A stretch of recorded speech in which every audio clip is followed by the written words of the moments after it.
मैं हूं Gunderao Mallinath त्रिगुड़े। Shivaji international school Aurangabad में आप सभी का स्वागत है। आशा करता हूं आप सभी घर पे सकुशल होंगे।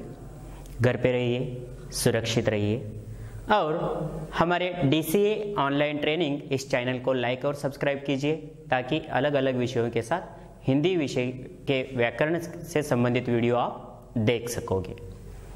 तो शुरू करते हैं आज के इस अवधि को। आज के इस अवधि में हम देखने वाले हैं सर्वनाम। इससे पहले वाले अवधि में हमने संज्ञा के बारे में देखा, संज्ञा के भेदों के बारे में जान लिया। तो आज के अवधि में देखने वाले हैं सर्वनाम। तो सर्वनाम किसे कहते हैं? हमें पता है संज्ञा किसी व्यक्ति, वस्तु, स्थान या भाव को सूचित करने वाले पदों को हम संज्ञा कहते हैं। तो अब ये सर्वनाम क्या है? आज का जो अध्याय है वह है सर्वनाम। यहां इसके नाम से ही हमें पता चल रहा है सर्व यानी सब, सबका नाम। ऐसे पद जो सभी के लिए यूज किए जाते हैं या उपयोग किए जाते हैं। तो सर्वनाम की परिभाषा क्या है? संज्ञा के स्थान पर, ध्यान से देखो,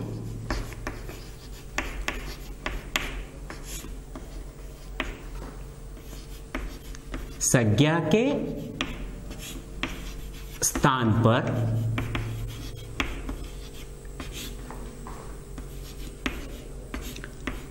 जिन शब्दों का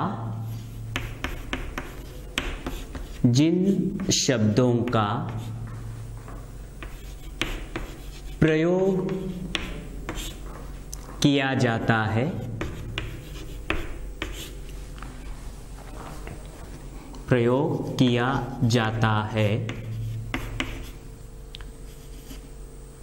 उन्हें सर्वनाम कहते हैं।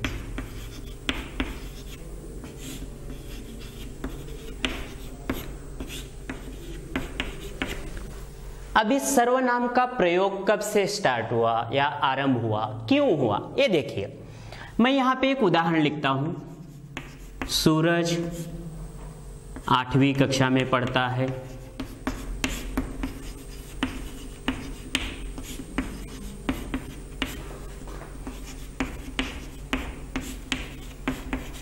सूरज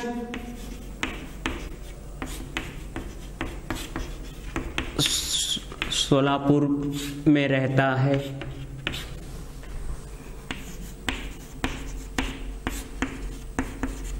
सूरज अच्छा है। देखो यहां पे मैंने नाम लिखा, एक उदाहरण लिखा है, एक वाक्य लिखा है जिसमें एक शब्द बार बार आया है, सूरज, है ना। तो इससे क्या हो रहा है कि पढ़ने में अच्छा नहीं लग रहा है और वाक्य रचना भी भद्दे लग रहे हैं। तो इसी भद्देपन को रोकने के लिए यहां पर ऐसे पदों का प्रयोग किया गया जो संज्ञा के स्थान पर योग्य हो। अब देखो, सूरज 8वीं कक्षा में पढ़ रहा है, तो उसके बदले में हम लिखेंगे वह सोलापुर में रहता है। फिर यहां वह अच्छा लड़का है या फिर वह अच्छा है, यानी कि इसका संबंध किसके साथ आ गए? इस सूरज के साथ। तो इसी को हम क्या कहते हैं? सर्वनाम कहते हैं। तो संज्ञा के स्थान पर जिन शब्दों का प्रयोग किया जाता है उन्हें हम क्या कहते हैं? सर्वनाम कहते हैं।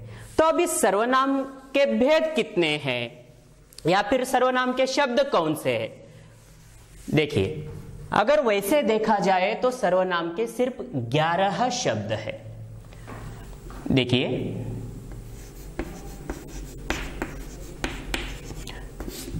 सर्वनाम के पद या शब्द,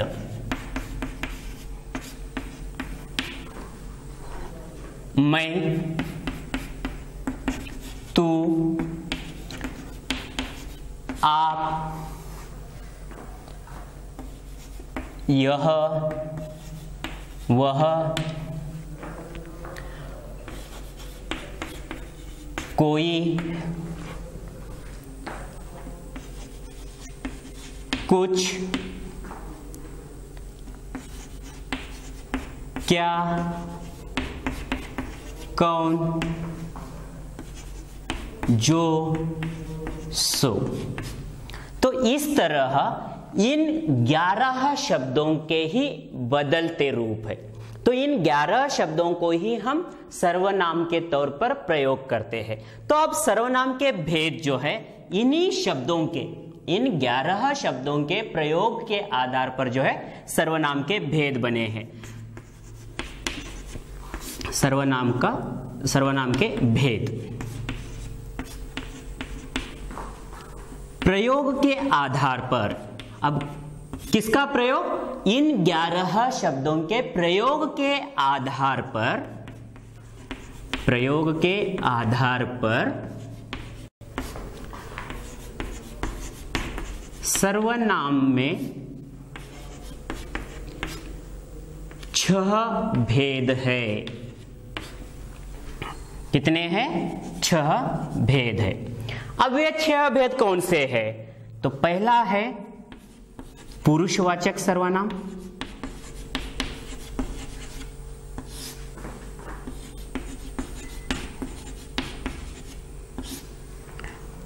दूसरा है निश्चयवाचक सर्वनाम,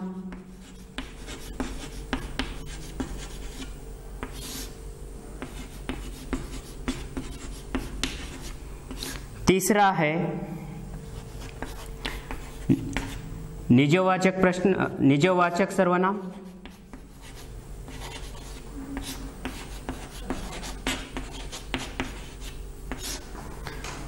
चौथा है अनिश्चयवाचक सर्वनाम,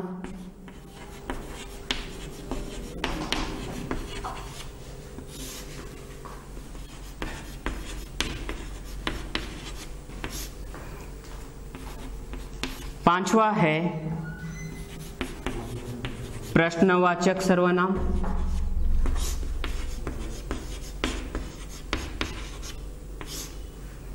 और छठा है संबंधवाचक सर्वनाम।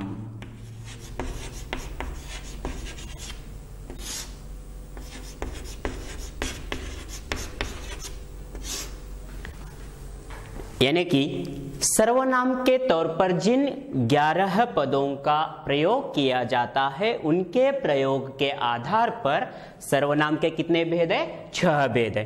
पुरुषवाचक सर्वनाम, निश्चयवाचक सर्वनाम, निजवाचक सर्वनाम, अनिश्चयवाचक सर्वनाम, प्रश्नवाचक सर्वनाम और संबंधवाचक सर्वनाम।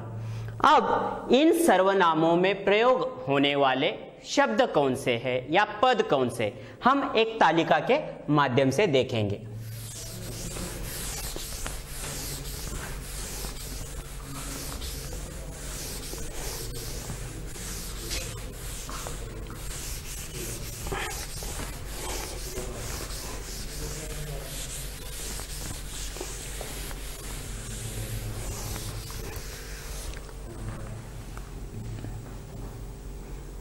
पहला भेद है पुरुषवाचक,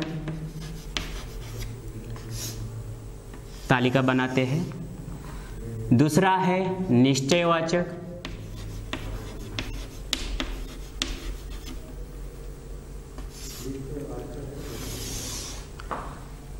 अनिश्चयवाचक,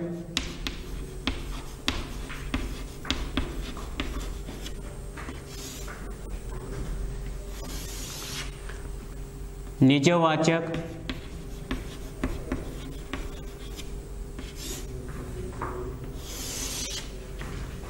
प्रश्नवाचक,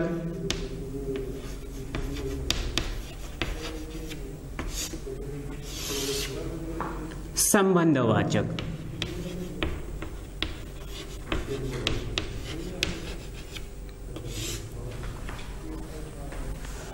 यह तालिका है या इसे आप अंग्रेजी में टेबल कहते हो, है ना। तो इन 6 सर्वनामों को याद रखने के लिए इस तालिका को हम देखेंगे। इसमें पुरुषवाचक में जो पहला पद आता है वह है मैं।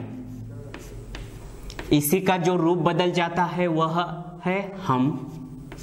फिर आता है तू, उसका रूप बदलता है तुम, आप। फिर है यह, इसका रूप बदलकर ए हो जाता है, वह, उसका रूप बदल के वे हो जाता है। निश्चयवाचक सर्वनाम में जो शब्द आते हैं वे फिर से यह, ये, वह, वे। अनिश्चयवाचक में कहीं, कोई, कुछ। निजवाचक में जो है आप, इस शब्द का जो रूप बदलता है वह है अपना, अपनी या अपने। इनके अलावा कभी कभी स्वयं, खुद, इन शब्दों का भी प्रयोग होता है। प्रश्नवाचक में क्या, कौन, कहां, कब, इस तरह प्रयोग होते हैं। और संबंधवाचक में जो है जो, सो, जब, तब, जहां, वहां, या फिर जैसे तैसे। देखिए, हमने प्रारंभ में देखा कि सर्वनाम में सिर्फ 11 पद है, लेकिन यहां तालिका में देखा तो 11 से अधिक शब्द बन गए हैं। तो ये शब्द क्यों बन गए हैं? क्योंकि इनका रूप बदलता जाता है, इसीलिए संज्ञा के बाद सर्वनाम को विकारी शब्दों में रखा गया है। तो आज की अवधि में हम यहीं पर रुकते हैं। अगली अवधि में हम देखेंगे इनके भेदों के बारे में विश्लेषण से। धन्यवाद।